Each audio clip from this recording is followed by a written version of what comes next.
আজকে আমাদের প্রধানমন্ত্রী মাননীয় উপদেষ্টা যে কাজটি করলেন সেটা সত্যি সত্যি সারা আমাদের ইতিহাসের স্বর্ণাক্ষরে লেখা থাকবে। তো সেই জন্য আমি আমার দাবি হচ্ছে যে এই কথা কিন্তু মঞ্জুর সাহেব সুন্দর করে বলছেন বিশেষজ্ঞ লোক, এবং ওরা বক্তব্যে কিন্তু সুন্দর করে ফুটে উঠেছে যে বিশেষজ্ঞ লোক শুধু আইটি স্পেশালিস্ট হবে না, আইটি ক্যাডার চালু করতে হবে। তাহলে কি সচিবের সঙ্গে খুব আন্তরিকভাবে কাজ করতে পারবে, সচিব সাহেব তাকে আন্তরিকভাবে নেবে।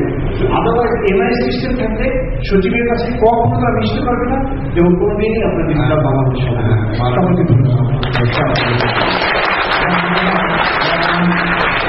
আমার মনে হয় মাঝখানে শুরু করেছি, বাম পাশে আমরা যাই। আমরা মনে হয় আপনি ইয়াং ম্যান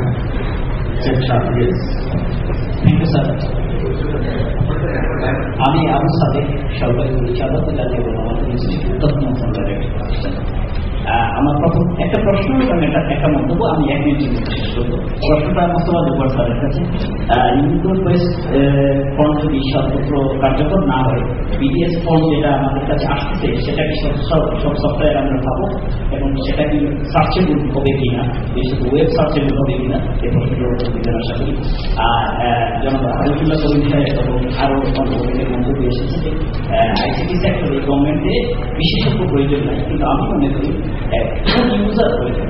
বিশেষত তাদের কিছুটা আইটি নলেজ রয়েছে, যেমন গভর্নমেন্টের একটা প্রজেক্ট রয়েছে post graduation diploma in information technology. আমি এটার একজন বেনিফিশিয়ারি স্টুডেন্ট ছিলাম, সেই ক্ষেত্রে আমি আমার প্রতিষ্ঠানে এটার অবদান রাখতে পারছি এবং সেখানে হওয়ার মধ্যে শেয়ার বাজার মতো আমাকে মনে আহ্বান করা হয় আইটি বিশেষজ্ঞ, কিন্তু আমি সর্বত্র বলে থাকি আমি একজন IT good user.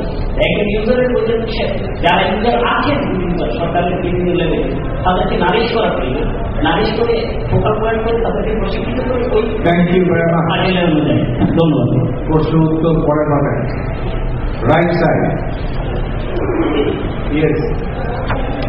Very handsome gentleman. Good morning. My name is Wojciech Poprowicz. I'm the ICT System and Strategy Specialist, PRT.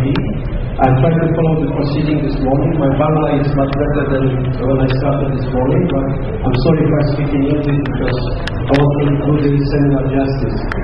First of all, thank you for a very interesting presentation. My apology if my question maybe duplicates something that was said or maybe one of the previous speakers. But just in case that's what my ask is. In your presentation, Mr. Rahmat, you were talking about large resources which are focused on implementation and maintenance.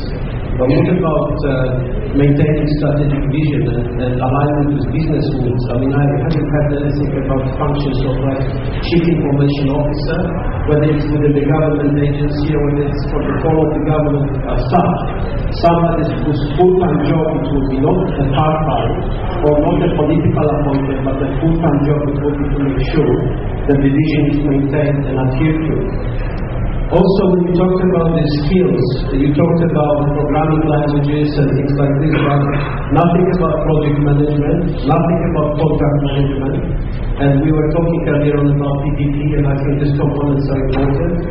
And the one that I found most interesting, this is a seminar about sustaining e-service delivery, and there was nothing about service delivery management.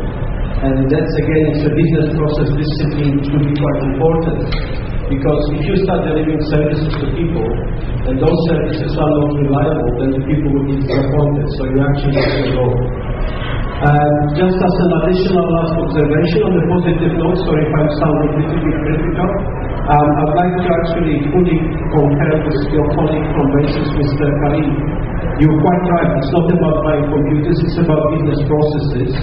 And quite unfortunately, too many times people believe or there's a general view that applying technology will solve the problems.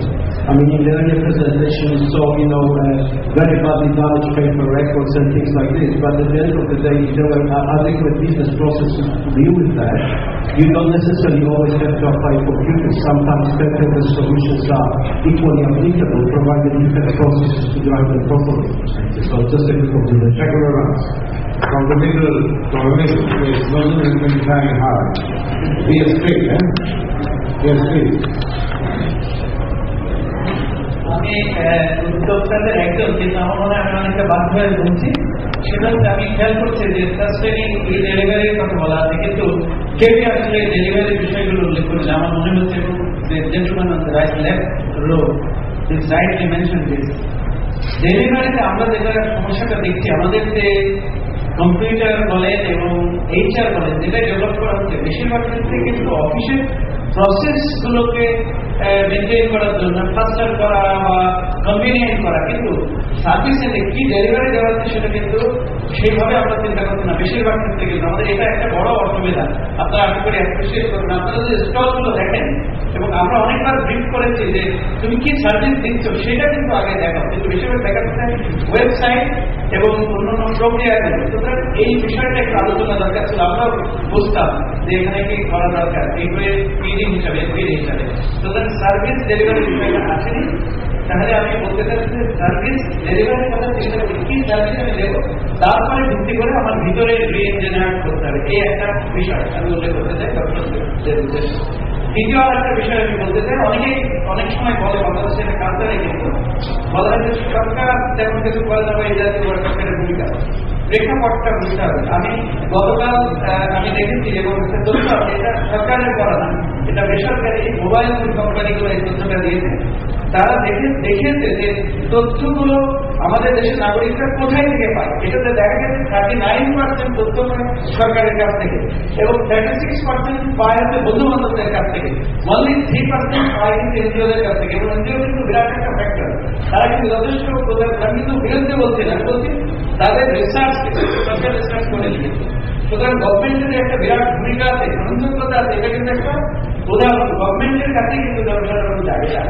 এই সাথে আরেকটা strategy আমি বলতে চাই, সেটা হচ্ছে আমরা দেখেছি ম্যানচেস্টার ইউনিভার্সিটিতে একটা স্টাডি আছে, 20% হচ্ছে টেকনিক্যাল বিষয়গুলো কাজ করে, তাদের ওয়েটের 40% ম্যান পাওয়ার, 40% প্রসেস ইঞ্জিনিয়ারিং, যেটা মোস্তফা সাহেব বলেছে। আমরা যদি 30টা কম্পিউটার নিয়ে বসি, একটা যদি ব্রেকডাউন হয় বা 30টার ভিতর দিয়ে আসে, তাহলে কিন্তু কোনো কাজই হবে না। সুতরাং প্রসেসটার কিন্তু একটা বিরাট অবদান আছে, 40% অবদান, আর ম্যান পাওয়ারের একটা অবদান অনেকেই বলেছেন, কিন্তু আমি একটু মন্তব্য করতে চাই। সেটা হচ্ছে স্কিলে কিন্তু একটা হাফ লাইফ আছে রেডিও অ্যাক্টিভ এলিমেন্টের মতো। এটা স্টাডি আছে, আমি 20 বছর আগে স্টাডি জানি, এখন কি জানি না। সেটা হচ্ছে হাফ লাইফ হচ্ছে 4 ইয়ার। আমি যদি একটা স্কিল শিখি 4 বছরে অবজেক্ট হয়ে যায়, কিন্তু সেই জন্য মানুষকে রিট্রেনিং করতে হবে। আমাদের যে ম্যান পাওয়ার আছে, সবাই বলে টেকনিক্যাল লোক দরকার, নট নেসেসারি, এদেরকে রিট্রেনিং করতে হবে। সুতরাং যে আমার দায়িত্বে আছে ট্রেনিং এ, যেসব অপশনাল, তারা যদি রিট্রেনিং করে তাহলে কিন্তু এই ম্যান পাওয়ার সাফিসিয়েন্ট। সেকেন্ড আর একটা কথা হচ্ছে যে স্পেশাল ম্যান পাওয়ার, যেটা ব্যবসায় বলতে স্পেশাল ম্যান পাওয়ার কি শিখতে লাগে, কিন্তু সবাই স্পেশাল ম্যান পাওয়ারের দরকার নেই। সবাইকে কম্পিউটার ইউজ করতে হবে এবং জানতে হবে অবশ্যই। সেটা যদি না জানে তাহলে কখনোই কিন্তু সাকসেসফুল হবো না। এবং সেটা কিন্তু জানা সোজা। কেন সোজা?